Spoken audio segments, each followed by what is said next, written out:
What is up? Thank you for tuning in to Outside the Cage on this lovely Tuesday night. I'm your co-host, Jalen. This is my boy, Eric. How are we feeling today? Feeling pretty good, man. Just got back from Texas yesterday, and I've got to make a statement. So there's a lot of hype out there about the California girls, about Miami, about Scottsdale, Phoenix area, how they have the hottest chicks. But there are more 9s and 10s in the Dallas-Fort Worth Metroplex than I think any other area in the world, dude.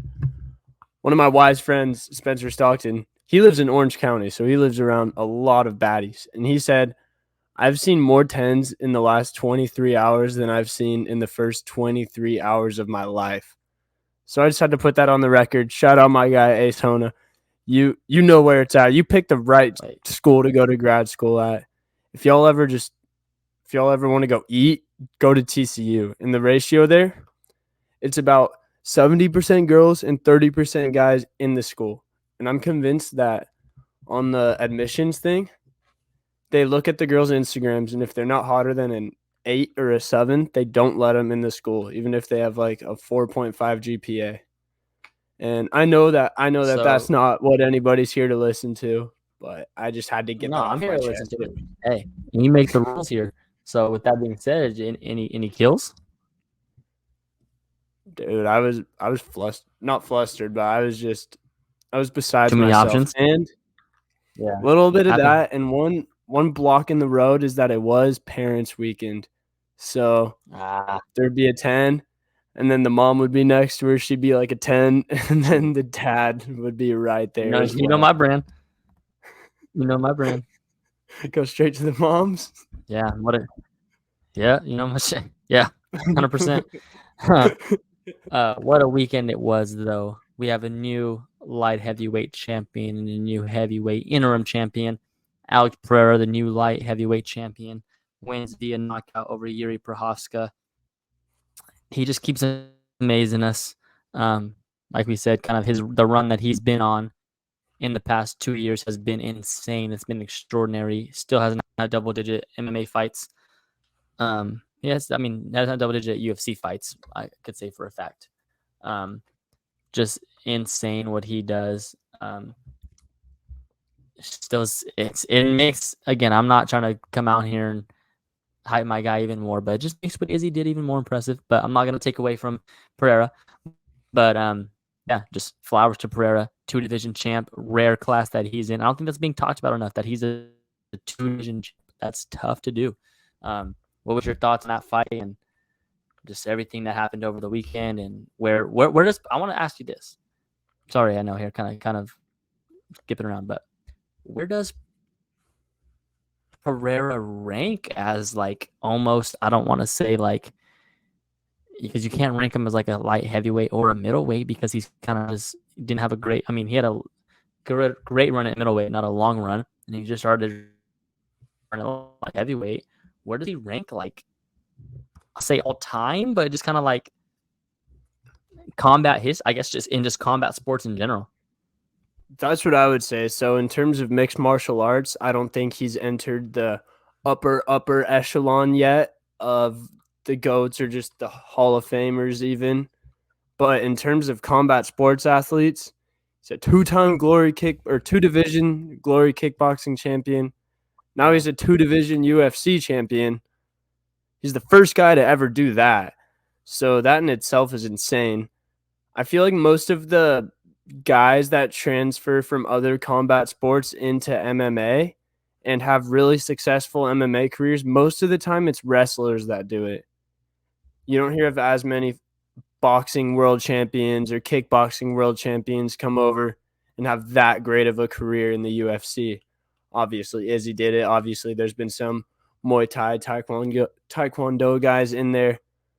But, man, this is just so impressive. I think you've got to put him in that same category as the guys that won college national titles in wrestling, maybe even competed in the Olympics, and then went over and became UFC champions. So, like, the DCs, for example. Obviously, Pereira hasn't had the MMA career DC had yet, but he probably had a better kickboxing career than DC had wrestling. Yeah. So I'd say Pereira's in that DC tier when we're just talking about combat sports athletes. And the thing that stood out to me the most in the fight was Pereira's leg kicks. The first one he threw, it almost looked like he took out Yuri's perennial nerve or something. The way that it damaged Prohaska, I wish I had live betting, because after that first leg kick, I was like, fight's over. I like literally out loud, I was like, it's over. I was thinking the only way Yuri can win this is if he gets a takedown and subs him or TKOs him, and he did get that takedown, but Pereira was still able to get up and finish it. It was the first round, right? End of the first? Yeah, end of the first, and then he got knocked out in the second. Okay. Second. Yeah, so he finished him in the second. Sorry, night was a little bit of a blur for me. But yeah, that was just so impressive. I threw down some money on Poatan right before because we were just down bad after losing our bet on the TCU game that we were boots on the ground for. So I was kind of desperate, but it worked out. And yeah, I think it does make Izzy look that much better because Izzy ate a lot of those leg kicks and he was still able to stay on the bike for the most part. I mean, I think that obviously the knockout win for Izzy is impressive, but I think what's like, looking back at what we know now, like the fact that he almost won a 5-round decision. Like that's because those fucking leg kicks are brutal, bro, for 5 rounds. And even in the last fight, he couldn't take him anymore, so he just had to play possum. It's literally what it was. He could not take those leg kicks no more, and that was his final move. But yeah, man, I just think it's so impressive what Pereira's done. And I think it's real easy to not really like dig deep into it and not like talk about it, just because it's kind of like, I don't know. He doesn't really speak English.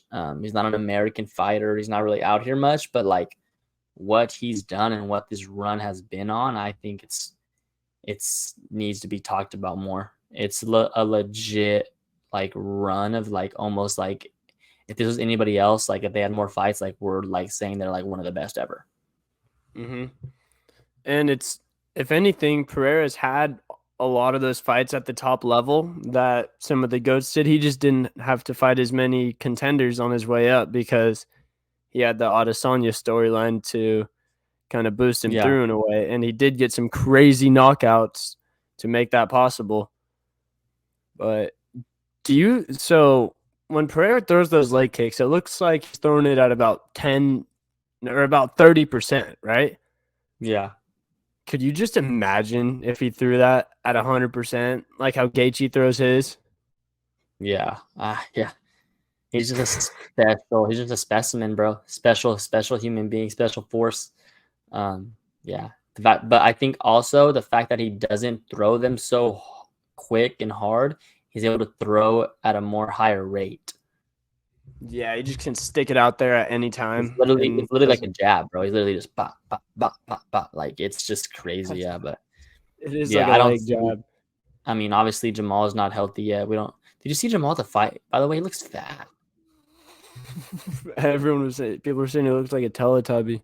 Bro, he just, I don't know. But again, I said this earlier in the week before this. Like, I'm just not betting against. He's in that category. Alex in that category to me where I'm not betting against him until it happens. Like, until he loses. I'm literally just not going to bet against him. You literally can't bet against him. No, he's been pretty fucking undeniable lately. Just got rocked once by Izzy in a fight where he was not having his way, but he was on the offensive up until Izzy had that legendary knockout.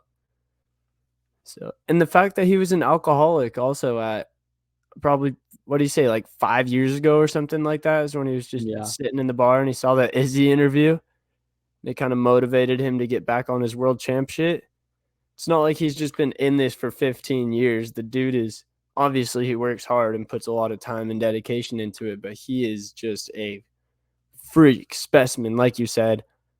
Like his bone density, it must be something insane. He's got that Yoel Romero type genetics, like how Joe Rogan would always talk about the doctor in Yoel's eye and how they said it was like nothing he's ever seen before. I'd be willing to bet Pereira's in that same exact boat because that Yeah. dude is a freak. He was playing ping pong with Yuri's head when he knocked him out. First, he hit him with the right hook and just kind of like hit Yuri's head into his left hand, Yep. into Pereira's left hand. That was a thing of beauty. And I Yeah. did hear some people saying that it was an early stoppage. Live, it did kind of look like it, but Yuri didn't protest it after the fight during the moment. You have to look at like where it's going. So like there was no chance he was gonna get up. It was really only gonna end worse. So like I'm not mad at the stoppage. If there was a chance like like it was a certain position or he could have like got up, like there was no chance of him getting up. So in that case, I'm pro early stoppage as opposed to late stoppage because it's just okay. We let it go 10 more seconds, 15 more seconds. It doesn't change. Nothing would have happened. It would have just been more damage. That's It's true. the ref's And responsibility. yep. And one thing I also heard someone say is that one shot from Pereira probably equals 2 or 3 from somebody else when someone's just laying down there defenseless like that. Yeah. Those are really going to do damage. And he had thrown about 10 elbows. It kind of looked like it was to the back of the head just from the angle that we had. But the ref had a really good line of sight on it. So I feel like he would have stepped in if those elbows were going to the back of the head. Mm-hmm. And yeah, well, congrats, light heavyweight champ, Alex Pereira. Hopefully we get Jamal Hill back healthy. If not, I would like to see a Johnny Walker Ankalaev winner versus Pereira. Facts. They booked their rematch, right? Yeah. Or Walker versus Ankalaev. I think that lines up with the timeline as well. Unfortunately, this is another division where we won't be able to have a title fight on UFC 300 most likely. But hey, we still got a few months for it. Yeah.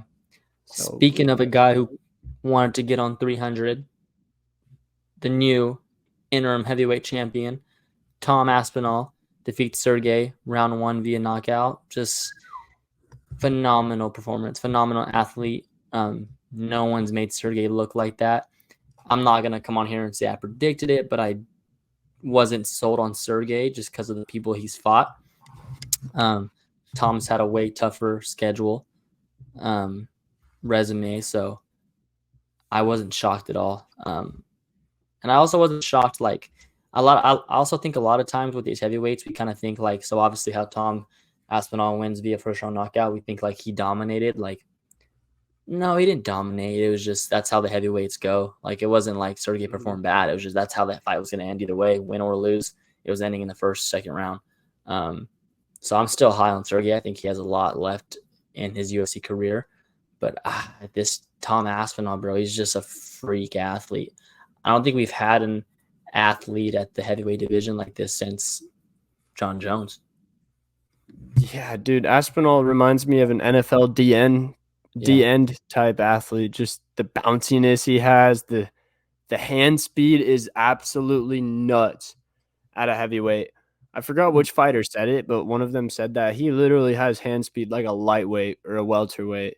Yeah. Just his 1-2 and his boxing combos, and you could see it in there. He was just faster than Sergei. He was getting in and out. And Sergei did catch him a few times with ones that I thought would drop Aspinall. I think that was probably the first time in Sergei's UFC career, MMA career, where he's caught someone clean and it hasn't changed the fight completely. Because Aspinall got rocked and he got caught really well and still had his wherewithals about him. Just kind of stayed in the pocket, fired back. And that was just so impressive. He did the one thing I said he shouldn't do, which was just engage in a firefight with Sergei Pavlovich, but he came out on top. Is there any chance for Tom and Stipe at 300?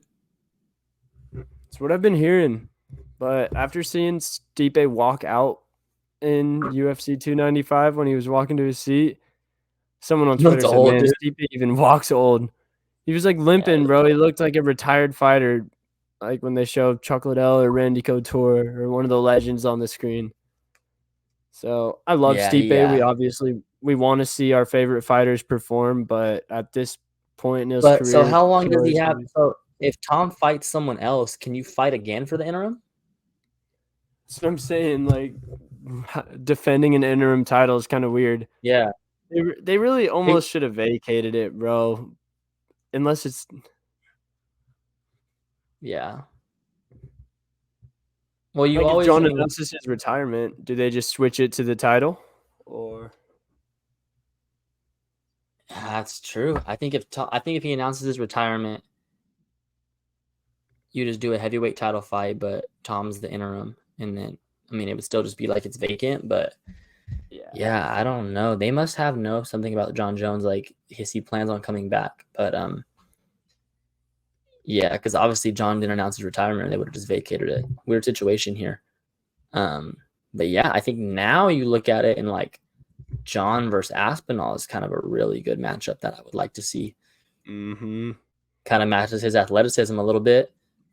He's probably a better striker from the 20 seconds we saw him box with Cyril. yeah. But yeah, I mean, I don't know. That John Jones situation is definitely going to be weird. Be interesting to see, but yeah, I don't know what they're gonna do if Tom has to defend it because I mean, Tom can fight again. He said he's ready. He wants 300. We got to keep that active, but yeah, I don't know. Interesting. Maybe hope. I don't know a timetable on John. They said a year, no? Yeah, it was because he has surgery and recovery. Yeah. So people were saying it was fishy how John's injury got caught on video as well, and I hadn't really thought of that in the moment, but it is a little weird that they're videoing at the perfect time. What's your reasoning? I don't know what it would be, but it is like, why would they be filming that? They were just kind of doing a casual roll, unless someone was just taking a video for their Snap story and it happened to be when John got hurt. Yeah. People were saying he was faking it, which so I don't really think. It's not John Jones. Who's next for Aspinall? I would like to see a Cyril Gahn versus Yeltsin Almeida fight. Okay. And then the winner of that gets the shot. Because I think Gahn and Almeida, not Gahn as much because Aspinall would probably just take him down, but they both kind of match Aspinall's athleticism. Just for the size. They might not be as athletic, but they're more in that same range. They're kind of that new breed of heavyweight. They're just specialists. And Almeida did look pretty good on the feet against Lewis. Yeah. For when he was. So, that's what I want to see right now for that division. If Stipe is not ready to rock, obviously that would be the best pay-per-view, would be the best thing for Aspinall. Might break my heart a little bit. And one more thing on Aspinall, it is very impressive because he said that he hurt his back 3 days after he got the call for this title shot. Yeah, so he wasn't really even he wasn't really even able to train up before his fight. And Sergei had been doing a camp because he was already the backup fighter for John Jones versus Stipe Miocic. So yeah, it was short notice for Sergei that he was going to be the co-main event, and he was 100% fighting, but it's not like he wasn't in shape. He was in the gym that whole time, whereas Aspinall, not so much. And then he got injured, so he really just went in there with no camp and still looked really, really good. So I think we have a special heavyweight on our hands, special fighter. Michael Bisping's claims looking less crazy now. He said that he thinks Aspinall would go out and win this fight and then run the heavyweight division up until he retires and retires one of the GOATs. And I think he has the potential to do that right now. Yeah, definitely. I don't see any holes in his game. Yeah. Yeah, I just think that at that heavyweight division, like we've seen, like especially at the upper divisions, like light heavyweight and heavyweight, when you're just a special athlete, you can really run that division. Obviously, John Jones in light heavyweight, even Brock Lesnar had a run. Just being that big and being an athlete, because a lot of those heavyweight guys, they're kind of just one thing. That's why Cyril Gahn, I think, had a lot of success early. He was just an athlete, freak athlete. So I think if you're an athlete in those upper weight classes, you can really do some damage. Yeah, great card. Jessica Andrade, big win over Mackenzie Dern, upset there. The win I'm most impressed with is Benoit Saint Denis. Woohoo! Yeah, that was the one where I was like, whoa, he's a guy. He's a guy. Bro, he was on his back for 2 minutes and got up, and as soon as he had a slight opening, headshot, dead, Yeah. nasty head kick. Looked like he caught the tip of that guy's head with his big toe and just put Frivola to sleep. Yeah. Yeah. The French are making a little comeback with Wemby looking good in the NBA. With Wemby.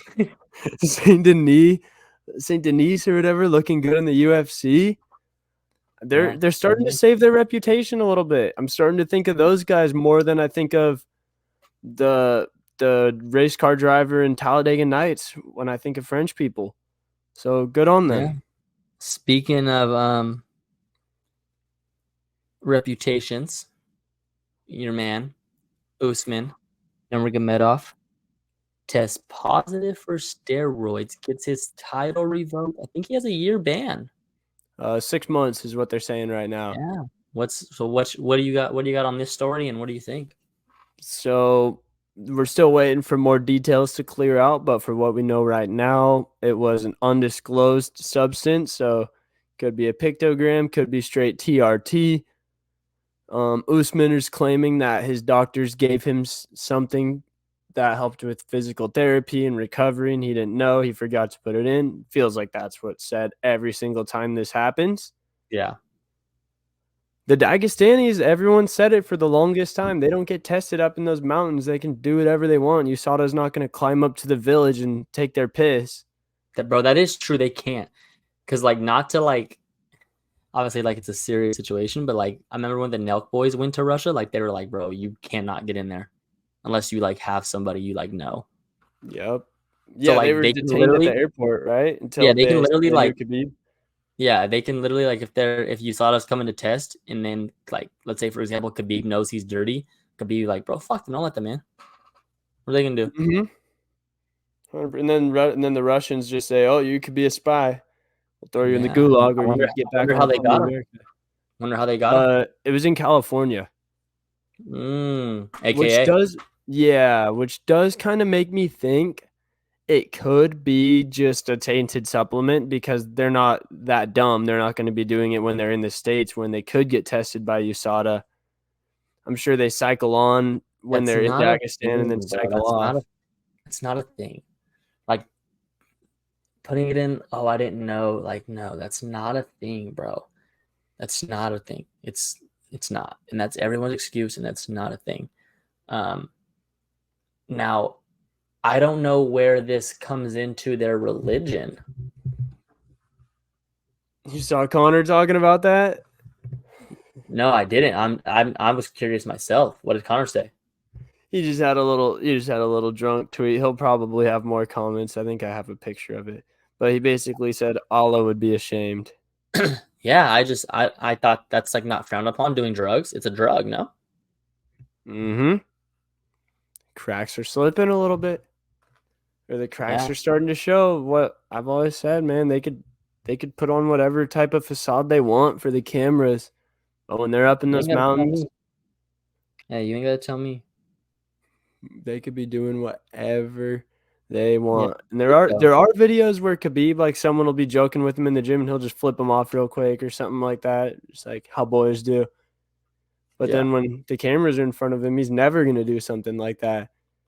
When you act different in the public than you do in private, there's a chance that there's more you're hiding. I agree. Like if you were to hang out with us off the show, we'd talk very similar to how we talk on here. We might not say as much crazy stuff on here, so we don't get taken off the internet. But Yeah. No, I basically the same 100%. things. I agree. Like, no one's like that 24/7. Like, you're really training and going to church and sleeping, only those three things. Like, let's be real. Yeah, Let's be real. we're not in the Training, movies. all the training they do, I do believe they don't drink alcohol. So all the training they do, all the, like, how much they take care of their bodies, all the good shape they're in. You tell me them dudes don't be getting horned up. There's no way they don't suffer from TMS. They don't Still because they're guys. not. They don't because they're not. And Kyle did allude to it. They knew they couldn't say too much, but he made it sound like they got more going on there than what they show Yeah, with the ladies. yeah. I don't know if it's no Fort Worth, but it might be all right. No, but I feel like you can't say that about. I 100% believe there's baddies there, but like, have you been to Arizona? Yeah. No, okay, I haven't. So I haven't been I've heard great to like the Devil's Den. I haven't been to Scottsdale, but that's true. But it's better than Orange County. Oh yeah, I I haven't agree. been to I'm with you. Miami, so I can't say I'm that. with you. I'm with you. This week we got Brennan Allen versus Paul Craig. Brennan Allen minus 475. Paul Craig plus 350. Are we in the Apex here? I would imagine so. We are in the Apex. Yeah, in the Apex here. Middleweight bout here. What do you like for this one? Kind of one of those ones we always say, guy coming up versus guy kind of on the way down. You like? And so I'm a big Brendan Allen guy. I've been on the Brendan Allen train. He's on a 5-fight win streak. They might all be submissions or most of them. He's a master of the rear naked choke. He's able to do it without getting the body lock in. He just does it in a really subtle, sneaky way. But with that being said, he wins most of his fights with grappling, and you know our logic with good old Paul Craig. We both love a Paul Craig fight, and he does not get out grappled very often. Yeah. So while I do believe Allen's the better fighter at this point in their careers, I still think Paul Craig is a dangerous, dangerous, dangerous grappler. And if you tell me that Paul Craig is going to be in a heavy grappling fight and he's plus 350, I like those odds. So for what the odds are, I'm going to be betting on Paul Craig in this one. I like it. Yeah. You're learning, bro. You're starting to take my reasonings. I don't know if that's good or bad for your bank account, but kind of just the same. I think it's a good take. Kind of the same take I have. Yeah, for that value. Like I said, when you look at guys like Brendan Allen, who kind of tend to win one way, his last 4 out of 5 wins have been subs, and then you look at Paul Craig, who has only been submitted one time in his career. Yeah, it's tough. How else does Brendan Allen win? So it's kind of one of those give or take. Someone's got to give. So yeah, I agree. For the value, you'll take the Paul Craig. The one fight I am stoked about, Michael Morales versus Jake Matthews. I know you're stoked for this one. So getting your Dana back here, promote this one for us. Dude, so we've got 2 young bucks on the card today. Michael Morales is a guy that we have both had our eyes on ever since he came into the Contender Series. I believe he was 19 or 20 years old when he first hopped on the scene. He's a minus 310 favorite against the Aussie Jake Matthews. But Jake Matthews is no slouch either. He's a well-rounded fighter. He's 29 years old, so he's right in his prime right now. He has 5 wins by submission in his career, so he's a good grappler. And I believe that he's going to test Michael Morales in the grappling department. I think Michael Morales is a better striker. He's one of the most technical boxers in that division. And this is a classic striker versus grappler matchup, in my opinion. That's what it's going to turn into. It'll be interesting to see how Morales weathers the storm. He did beat Max Griffin in his last fight in a unanimous decision, and Max Griffin was heavy on the wrestling in that fight. So that gives me some faith in Morales, which is probably why the odds makers have him at minus 310. So I'm not really confident enough to straight bet Morales in this one for those odds. I do think he'll win the fight, but I think it's closer than the odds. Yeah, super pumped for this one. Great to see 2 young guys get a chance here in the co-main. Just interesting, like you said, what's going to give. I think if Michael Morales wins this, he's on the way to being a young star here. This can be a really breakout opportunity for him here. So I'm excited, man. I like these 2 fights that we have here. These 2 fights, main and co-main. Yeah, me too. And then there's some young guys kind of sprinkled throughout this card, even in the 3rd fight of the night. Chase Hooper versus Jordan Levitt. It's crazy that Chase Hooper is only 24 years old at this point in his career. He's been around Yeah. forever. He did Oh, look a lot bigger and stronger in his last fight than he has. And I'm all over Hooper in this one against Jordan Levitt. Ever since seeing Levitt versus Patty, I just don't have much faith in the guy. dang. Charles Johnson opening the card? Yeah, I don't like how they put him way down there, but Weird. I'll still be rocking with my guy. Euros Medic. I remember I won some money on him last fight. Mm-hmm. He's Which taking yeah, on that was Johnny Poirier versus Parsons. Gaethje. Yeah, I like him in this one too. Yeah, great card here. Locked in. I'll Yeah, be locked really in this good week. Apex card. I'll be And locked in. next weekend, I wish I was in Austin for the card next weekend because that one, I know it's annoying. It's tough to look ahead too much, but this card is Whoa. a banger, bro. The main card, I was talking with one of my friends, and every fight on the UFC Austin main card could be like the third fight on a big pay-per-view. No, Benny and Sarayukian can definitely co-main. Hooker and Bobby Green can co-main depending on where it's at. And Font, you can sell me on a Font and Figgy co-main event too. Isn't that an elite card? And Sean Brady and Kevin Gastelum can for sure be a third fight on a pay-per-view. Yep. Good for Fire. them. Yeah, that is a great card. And the Austin crowds always go hard. Got Misha Tate on the prelims. I like to see that. We've got Tim and Sugar's guy, Drakkar Close. He's one of Tim's coaches at the jiu-jitsu gym, taking on Joe Selecki. That's another good one. Yeah, that has UFC Orlando vibes written all over it. Yeah. If you remember Well, Orlando from last year. can't get ahead of ourselves, brother. We'll save that for next week. Yes, sir. And I've gotta say on the airwaves, Dallas Cowboys own the New York Giants. Nothing new there. I was in enemy territory this weekend. Really glad I didn't drop money on the game. Dude, so the Giants were 18-point underdogs right before the game started. I almost bet the Giants, bro, honestly, to be honest with you. Dude, Bustos and we made a 5-legger for the afternoon games. Every other leg hit except for the Giants plus 18. You don't know how mad I was, bro. But if we get Caleb Williams, good luck to y'all. That's all I'm going to say. Hey, I'll be ready. Well, thank you for another show, brother. I'll keep enjoying our Cowboys victories until they stop. So I'll be locked in this weekend on the card. I'll be locked in this weekend on the card for real.